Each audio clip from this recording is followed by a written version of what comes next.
I'm here with my good friend Pete Baker in Abu Dhabi. Hi, Pete. Hi, Matt. Great to see you.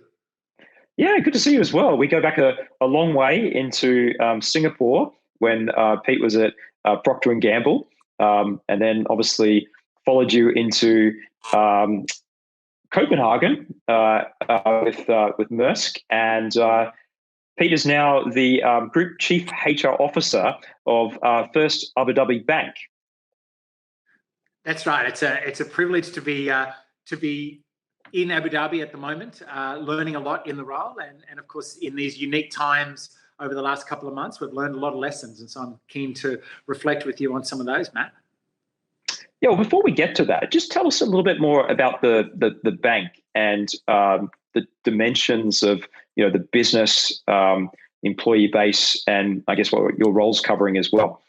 Sure, absolutely, Matt. Yeah, we're First Abu Dhabi Bank. We're the largest bank in the UAE and the second largest bank in the Middle East by net assets.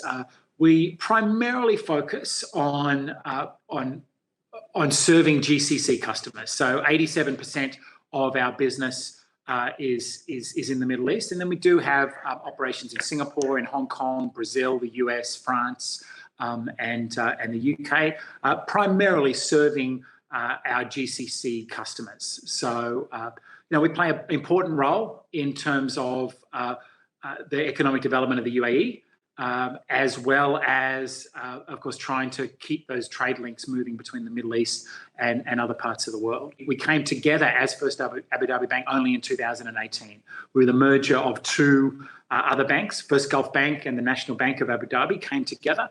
And so we're still charting a path forward for what our institution will be as a single entity, First Abu Dhabi Bank. So you've obviously had a very varied career background with fast-moving consumer goods and shipping. Tell us more about the adjustment into banking. Yeah, I mean, it was an industry that I'd not worked in before, but I was highly interested in it. And I mean, I would still say from a HR point of view, when you're focusing on talent, on culture, on capability, on organization design, all of those disciplines actually do come across quite well. And I think I've been lucky to be able to leverage some of the learnings that I've had certainly at Procter and Gamble and also at Maersk to help us think a little bit differently in banking. Of course, banking is a highly regulated industry, and so from a HR point of view, that's been a very probably one of the key insights for me that I'd never really worked so closely with regulators previously, and so that's certainly an area that I've had to learn and understand because in many ways, regulators actually play a role in some of the people decisions that we take. Many of our people have to be approved by the regulator before we can appoint them into positions, and a lot of our processes are also regulated. So that's been interesting,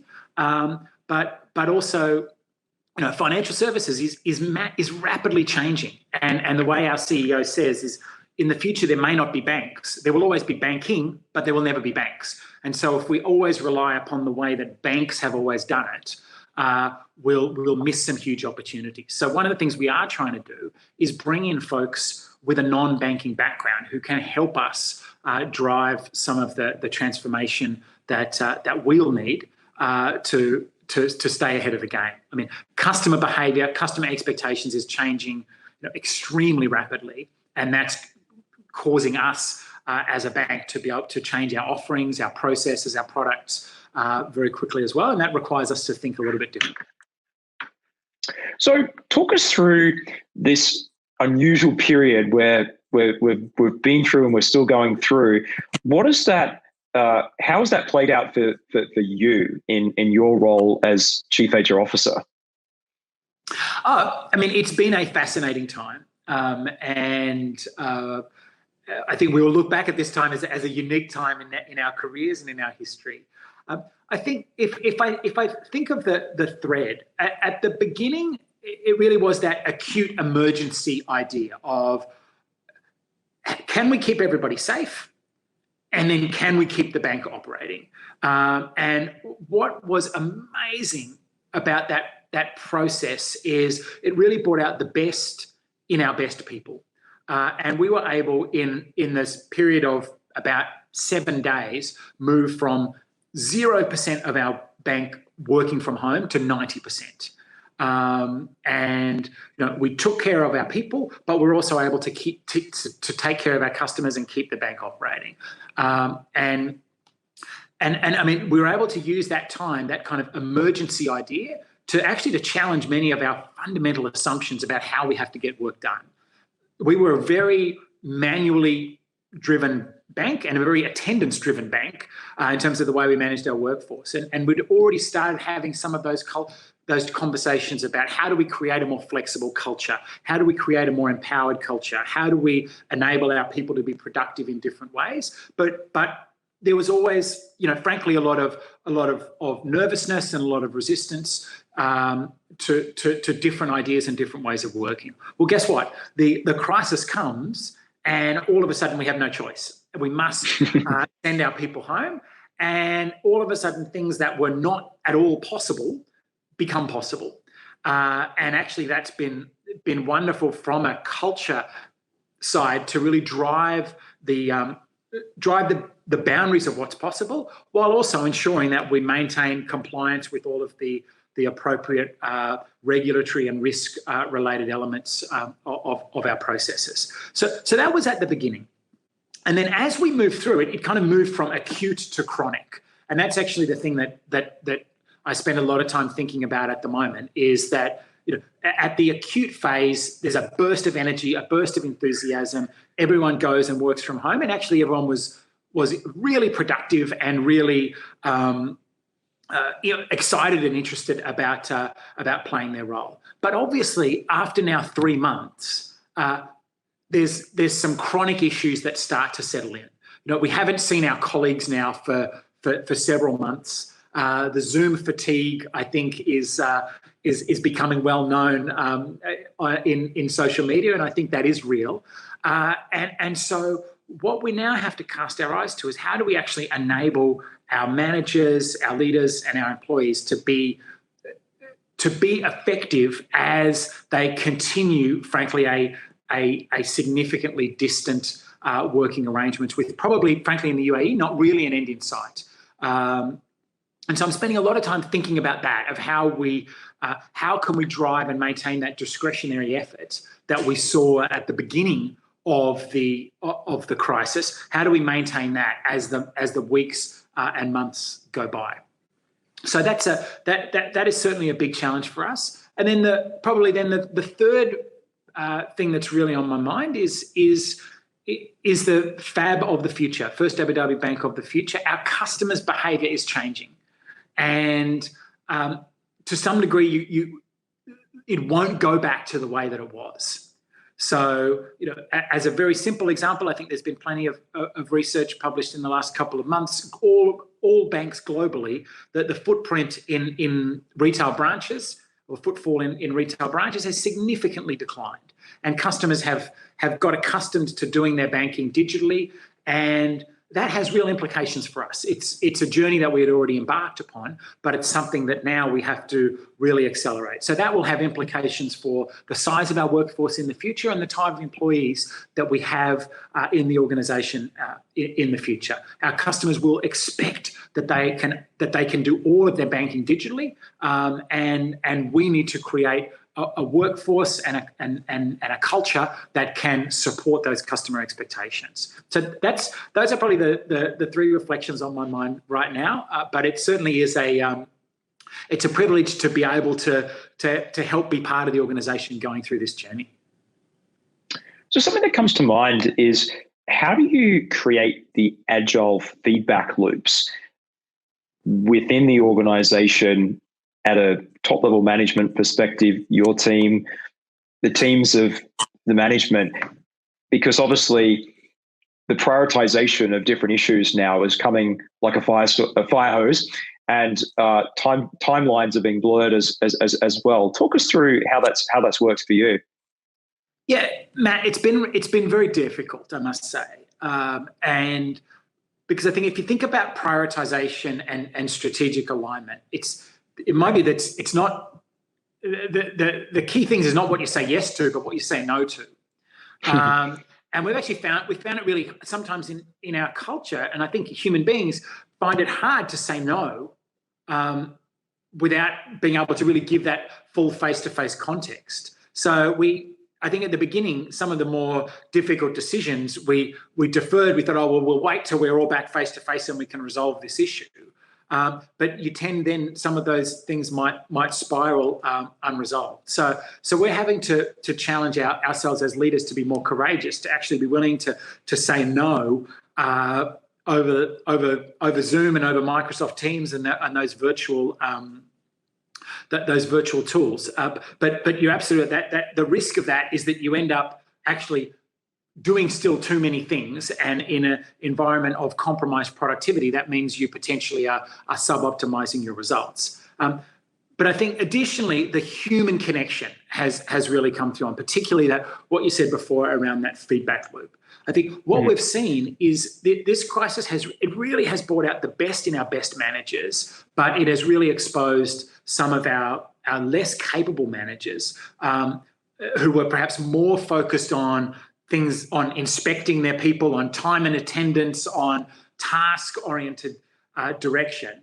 You can't do that virtually. You don't see your people every day. You don't see how many hours they're working. You don't see exactly how they're doing their tasks. So it has really required a different type of leadership to be able to maintain that personal connection, ensure that we're staying close to our people and ensuring that we're getting the feedback from them that we need to ensure that we're doing things the right way. But my favourite story is at the beginning of the lockdown, when we first moved people to work from home, we gave people the laptops and VDI and tools that they could use. And we got requests from quite a few managers to say, I want, HR, can you please produce a report for me, for my people, so that I know when they've logged on to their computers in the morning and how many breaks they're taking and when they log off. Can you please do that for me? And I said, yes, we absolutely can, but no, we're not going to. Because if you're trying to just translate the way you were managing your people before into the new world, then we're not going to be effective. So it can't be about inspecting how many hours your people are working and how many breaks they're taking by looking at their computer logs. It has to be ensuring that we're creating that connection with our employees and ensuring that we're really setting their objectives appropriately and measuring them based on what they deliver, not based on how many hours they're sitting at the seat. I know you guys in Chapman are a virtual organisation and have been for a long time, but that's actually been a learning for us to move to this virtual organisation in a very short space of time. Yeah, I thought I didn't expect the world to have to move to what Chapman CG has been through for 12 years. But what I found creating a virtual company was that it was really important to trust people. And it was also really important to measure the right outcomes as well. And really, I guess, we took a out-of-the-box approach where hours didn't matter, results were more important, and to just be really respectful of how people spent their time. And I'm happy to say after 12 years, that approach really works. But it's a huge adjustment for most of the world to go through in just a matter of weeks some months ago. So I think it's an interesting time to be talking now when we have so many observations being 2 or 3 months into it. No, absolutely. But I must say, what we already realise is that we won't be going back to the way things were. So we've already said as an executive committee, we've said to the organisation that when we go back to the office, and we look forward to going back to the office, the way we will work will be different. And we will have some more flexible work arrangements and allowing people to basically work in a way that is most productive for them. And so I certainly see a real silver lining in this cloud. So how do you think this will change the way you hire people into the company who just come into this new organization as opposed to this transitionary organization? Yeah, it's a great question, Matt. And I think look, I guess if I think about what we need to be clearer on is what are the skills that are required to be effective in FAB in the future, which will be different to the FAB that we've had in the past, and also trying to find a way to measure that kind of cultural connection. Are we hiring people who are likely to be successful in a different way of working and in a new way of working? Our recruiting, and I think much of the recruiting here in banking is often the perfectly round peg in the perfectly round hole. And particularly for us here in the Middle East, we're an attractive institution, and we get a lot of people from all around the world who want to come and work in the Middle East for various reasons. And so we're able to say, okay, if you were doing XYZ job in London or in Singapore, we can plug you in and give you exactly that job here in First Abu Dhabi Bank. And so we're using this crisis as a chance to challenge our assumptions on that. The work will be changing and is changing, and so rather than hiring primarily by looking backwards based on what people have done, we're trying to think about how we can orient and focus more around forward looking. What is the fit of that person in terms of their skills and behaviours versus what we need, and what is the fit in terms of the cultural alignment that they would bring to FAB? But it's certainly a journey that we're embarking upon. So, how do you think this changes the HR role that we've known as we look forward? I think a couple of tactical ways and a couple of strategic ways. The most tactical way, I think, is it really challenges us to become less bureaucratic and frankly, even to some degree, less process driven within HR and a bit more outcome driven, what you said before. I know there's a lot of HR functions focus significantly on job architecture and competency roadmaps and some of those elements. What this has shown, our business is evolving so quickly that over focusing on the something like a competency roadmap it becomes HR people speaking HR things to other HR people and doesn't actually necessarily drive a huge value to the business. And some of the processes that we put in place become quickly outdated as the business shifts. So I think that's the most immediate challenge, is to become less bureaucratic. Number one. Then I think on the strategic level, I think it certainly does challenge us and create a role for us to really be the champion of human beings within the organisation.